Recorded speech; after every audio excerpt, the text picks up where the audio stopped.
Sejam bem-vindos ao nosso podcast. Bem-vinda, professora Ana Kilza. Nós nos encontramos na segunda-feira, dia 6 de março, aproximadamente às 4 da tarde. Aqui estão presentes os alunos Gabriel Pereira Fragoso, Pedro Ferreira de Amorim, Luiz Arthur Monteiro da Silva, Guilherme Lucas Falcão Silva. Para falarmos de organização de Estado, temos que voltar aproximadamente 3.000 a.C., quando os Estados eles eram considerados teocráticos e politeístas, ou seja, eram estados que estavam intimamente ligados com a religião e a crença em diversos deuses, originado na ideia do faraó se auto-intitular um deus vivo. O primeiro e maior monumento jurídico legado à humanidade nessa região da Mesopotâmia foi o Código de Hammurabi, compêndio de leis sistematizadas pelo povo amorita na Babilônia, aproximadamente no ano de 2200 a.C. Dentro dessas sociedades que compuseram o Estado antigo teocrático e politeísta, estava presente a Grécia Antiga.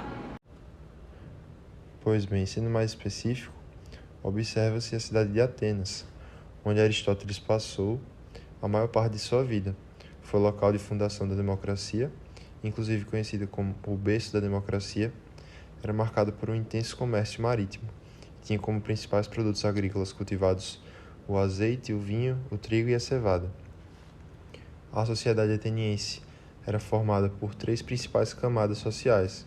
Eram os cidadãos atenienses, aqueles que possuíam as terras e se dedicavam ao saber e à estética, os metecos, que eram os homens livres que realizavam os trabalhos artesanais e fabricavam as armas, e os escravos, que eram ou filhos de escravos ou prisioneiros de guerra.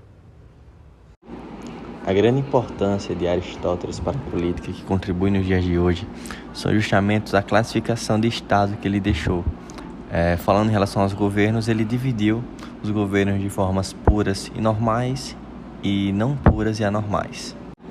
Como maneiras puras ou normais, nós temos a monarquia, conhecido também como realeza, que são aqueles governos que, por sua vez, são governados por apenas um indivíduo.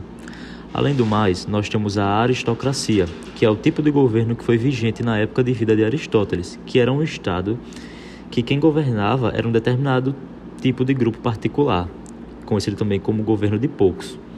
E por fim, temos a democracia, que é a forma de governo que foi surgida na Grécia e que temos em vigência na sociedade, que seria o governo do povo, pois possui autoridade no poder.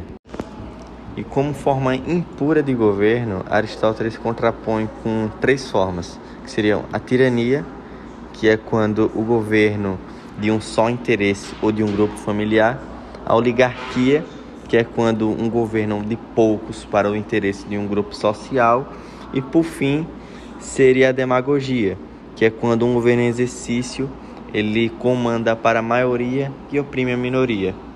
E a influência de Aristóteles para a política se dá a partir dessa interpretação e classificação do modelo de política do Estado